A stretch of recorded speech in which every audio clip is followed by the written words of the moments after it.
Vamos lá, o assunto agora é o Cruzeiro. Eu queria começar com o Zupac, porque a gente fez ontem um pós-jogo. Da rodada toda, né? Ontem não precisa definir um jogo, porque todos foram ao mesmo tempo. Mas enquanto a gente estava no ar, a gente acompanhava pela internet esse clima de tensão no jogo do Cruzeiro, do Fernando Diniz incomodado, incomodado acho que até suave, muito, quase transtornado, e aí informações de pessoas respeitáveis falando que ele vai cair, e aí vem a confirmação que ele fica, então, assim, a ordem do sul parece aqueles, eu gosto de falar muito de cinema com o André, aqueles filmes de edição entrecô, tipo Amnésia, sabe, de trás pra frente, sabe, que pegaram a parte 2 com a 4, vem a 3. Linha cronológica. É isso. Tem um do Nolan, que também assim, não me lembro o nome, com o DiCaprio. E aí? Inception. Exato, Inception. Não me lembro É o da cadeira pra trás, o sonho dentro do sonho, dentro do sonho. É isso, a origem. É um pouco isso. Você, quando vê essa história, fala, cara, muito bizarro o que aconteceu com o Cruzeiro. É bizarro o que aconteceu com o Cruzeiro, mas as coisas têm uma ordem cronológica. Boa. As coisas têm um ponto. Me ajuda, Zupa. As coisas têm um ponto de virada. E a gente ouviu o ponto de virada. A declaração do Fernando Diniz foi o ponto de virada. Eu não tenho nenhuma dúvida, que ele cairia se ele não tivesse falado o que ele falou. E ele cairia com o apoio da torcida. Porque, assim, embora a gente possa perfeitamente aqui fazer as análises sobre tempo de trabalho, é justo ou não é justo, poderia esperar pré-temporada, montagem de elenco, para fazer uma análise mais concreta do trabalho, etc e tal, e esse é o nosso papel. Se o Cruzeiro opta por demitir o Fernando Diniz ontem ou hoje, o torcedor não veria problema, porque a passagem até agora do Diniz é muito ruim no Cruzeiro. Em que pese o fato do tempo de trabalho, e isso sempre tem que ser ponderado, mesmo em um início de trabalho, o Cruzeiro precisava estar melhor do que está. Então, até o presente momento, é um trabalho ruim do Diniz. Então, caso ele fosse demitido, a torcida não reclamaria. Mas o Diniz foi bem, não é que ele foi bem, ele foi brilhante na sua colocação. Ele foi perfeito no que ele falou. Porque tudo o que ele falou é verdade. Se o Cruzeiro tivesse optado por demiti-lo ontem, e ele tivesse sabido disso na quinta-feira através da imprensa, seria um desrespeito enorme como foi. Ele foi desrespeitado. Como o Seabra foi desrespeitado com por um acaso, o áudio que vazou. Ah, que coincidência, vazou o áudio. O Seabra foi desrespeitado. O Diniz foi desrespeitado. E se ele na entrevista abaixa a cabeça, ou não fala sobre, ou fala algo protocolar, isso é uma decisão da diretoria, cabe a mim tocar o meu trabalho, que seria o protocolar, ele teria caído. Só que ao falar o que ele falou, ao colocar o dedo na ferida, ele expôs a diretoria com o seu desrespeito praticado quanto a ele. Ele expôs a falta de convicção do próprio Cruzeiro. E aí inverte um pouco a ordem, a lógica do olhar da opinião pública sobre o que seria feito. Então não tenho nenhuma dúvida que a declaração do Diniz ontem, as declarações mudaram o rumo da história. Porque as apurações que levavam à saída do Diniz, elas não estavam equivocadas. A gente sabe quem é quem, de onde vem a notícia, a consistência de quem dá a notícia, elas não foram equivocadas. O que mudou foi a decisão. A decisão mudou. E eu estava tentando entender um pouco hoje sobre essa conversa, e aí é informação, não é opinião. O Diniz reclamou demais dessa falha de comunicação, dessa exposição da sua figura. Reclamou demais de o futuro dele ter sido comentado na imprensa antes de ser comentado com ele. E ele deixou muito claro que não é assim que ele trabalha. Então, assim, os alinhamentos dentro de campo sobre trabalho foram feitos, mas o Diniz expôs de maneira muito clara para o Pedro Lourenço, para o Alexandre Matos, os dois estiveram presentes na reunião, que para esse trabalho funcionar é preciso que exista confiança. E esse episódio rachou a confiança. Então, ou eles restabelecem essa confiança, ou o trabalho não vai conseguir seguir. Não sei se vai surtir efeito ou não, mas ele deixou muito claro a sua insatisfação e a necessidade de que as coisas sejam diferentes nesse campo para que o trabalho melhore. É claro que dentro de campo o trabalho tem que melhorar também, e é o que cabe a ele, Diniz. O saldo geral dessa história, para mim, ele começa o ano pressionado pela torcida, de uma maneira geral, mas esse episódio serviu para ele saber onde ele está pisando. e com quem ele está lidando. Acho que para isso serviu. O que eu acho do fim do comentário do Zupac muito significativo. O comentário anterior é brilhante. Muito obrigado. Mas para jogar para você, André, essa coisa, o cara que vira o ano assim é sempre muito complicado. Sempre. Porque o ano vira, mas a linha do tempo ela geralmente é contínua, né? Isso. E eu queria que você falasse. Você pode dizer que todo técnico corre o risco de perder o emprego no começo do ano, porque, né, os dirigentes olham para o que resta da temporada e falam, eu posso mexer agora que eu ainda tenho muita coisa pela frente para disputar. Então, teoricamente, exceto aqueles, né, o Vojvoda no Fortaleza, me arrisco a dizer até o Abel Ferreira, depois desse ano, não entendo que vai sofrer qualquer tipo de pressão no início do ano que vem, mas fora isso, a maioria, se não entrega, logo começa a sentir, começa a sofrer, fica meio que pendurado. Quando você passa a imagem de ter evitado a sua própria demissão, com uma entrevista mais bombástica, meio fora do normal, assim, do que é o comportamento dos técnicos, mesmo se tratando do Diniz, e mesmo com o Diniz irritado, que é uma camada acima, você agrega, né, você aumenta a própria pressão. Então, é claro que o Fernando Diniz sabe que o trabalho dele no Cruzeiro vai ter que mostrar, muito mais do que mostrou até agora, logo de início, nós estamos falando de começo de temporada, independentemente do valor das coisas, o time vai ter que jogar bem, o time vai ter que ganhar jogos, ele vai iniciar a temporada mais pressionado do que se esse episódio não tivesse acontecido. Agora é muito surpreendente. Ontem à noite, no Linha de Passe, depois da entrevista do Diniz, a gente até comentou isso, assim, dada a forma personalista como o Cruzeiro é dirigido hoje, por duas pessoas que são muito fortes naquilo que fazem, um praticamente o dono do clube, ou praticamente não, o dono do futebol, e o outro um diretor de futebol, acostumado a trabalhar com grandes orçamentos e tal, e as coisas não andando bem, no momento em que o Diniz extrapola o que um técnico normalmente diz a respeito dessas pessoas, que em última análise são aquelas que tomam as decisões e teriam sido os responsáveis pelos vazamentos, eu falei, ele entrou em rota de colisão agora com as pessoas que decidem se ele continua como técnico ou não. E aparentemente, numa conversa entre eles, ele conseguiu dar a volta.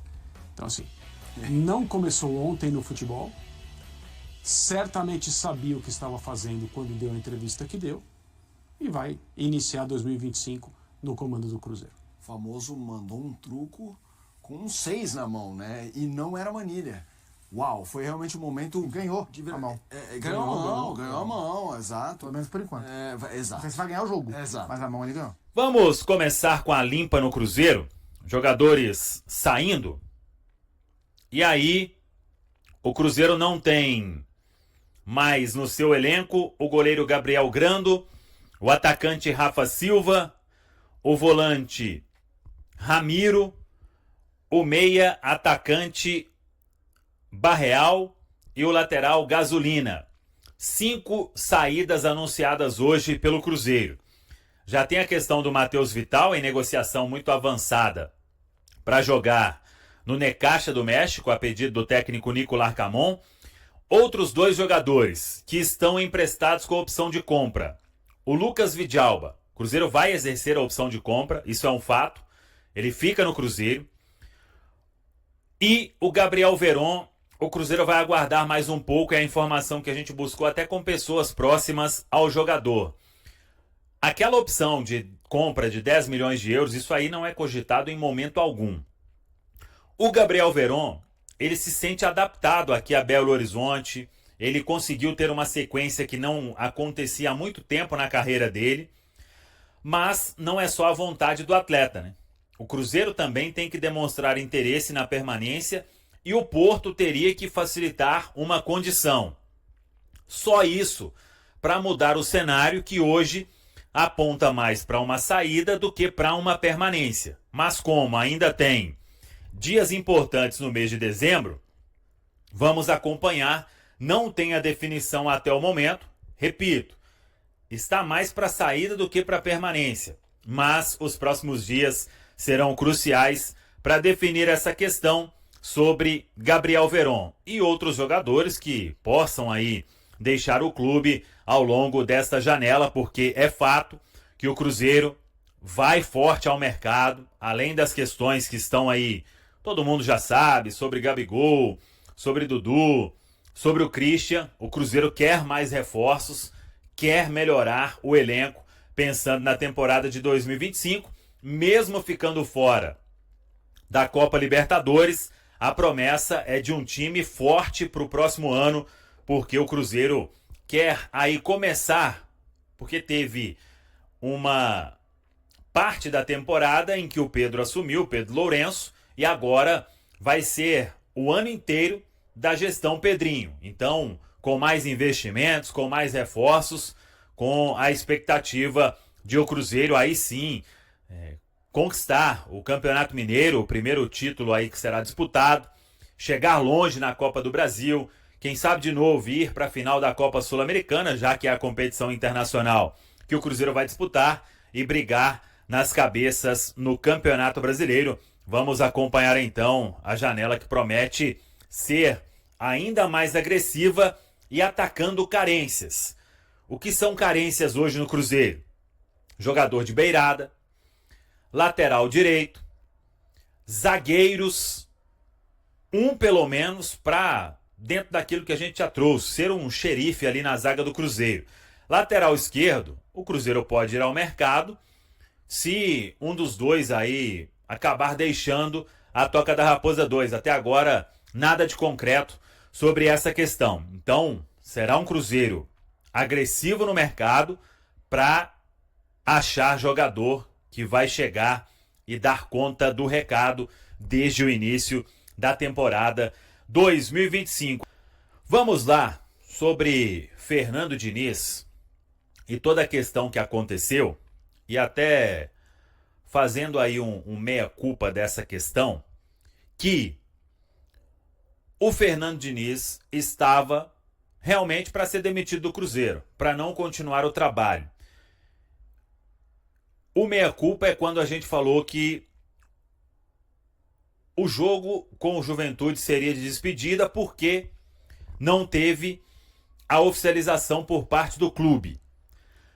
Com quem a gente conversou, tanto no entorno do Cruzeiro quanto no entorno do Fernando Diniz, todo mundo tinha, a partir de determinado momento em que surge a informação de uma troca no comando, o próprio entorno do Fernando Diniz, ele começou a sentir. E por isso o Fernando Diniz disse na entrevista coletiva que ele falou: eu não sou tonto, né? Eu percebi mais ou menos nesse sentido.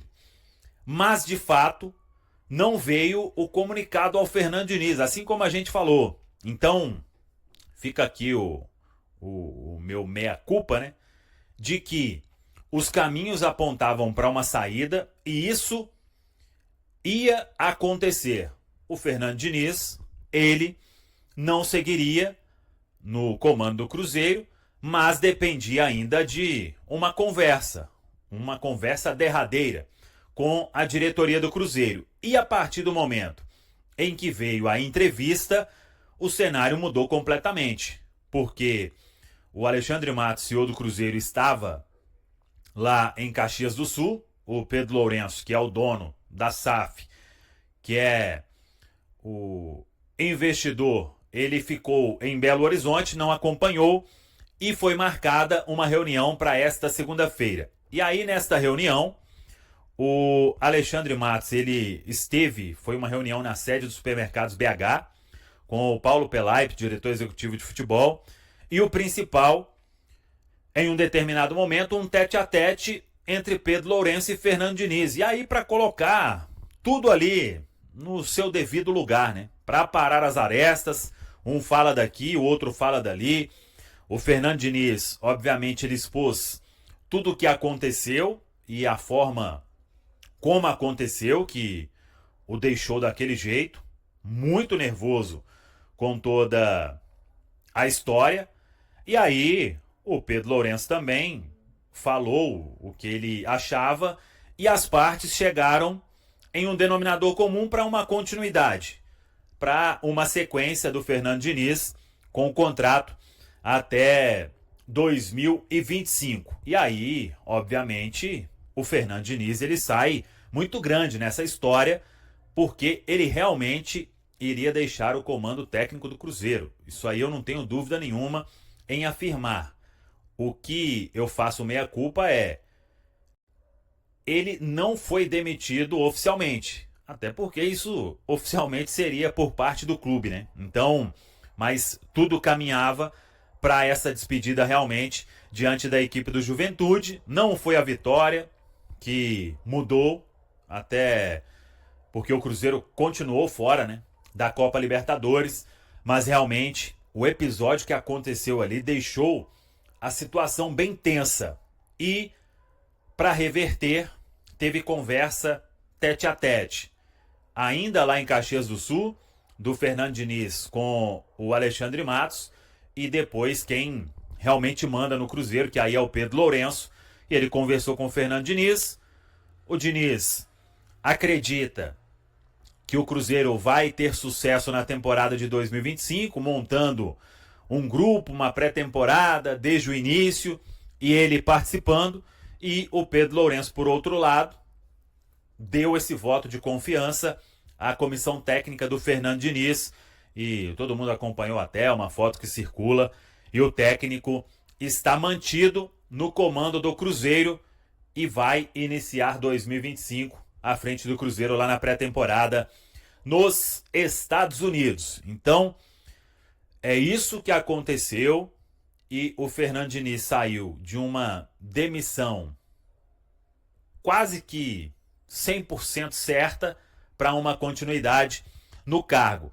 Até porque a informação que a gente pode passar também é que sondagens foram feitas por outros nomes no mercado. E acho que isso tem um impacto importante também na permanência do treinador, por causa da dificuldade de se encontrar nome. No exterior, muita grana. No futebol brasileiro, é cada nome aí que, quando fala, a gente até dá aquela respirada mais forte. Então, o Fernando Diniz segue no Cruzeiro, arestas aparadas, vamos ver e torcer para que o 2025 ele seja realmente diferente.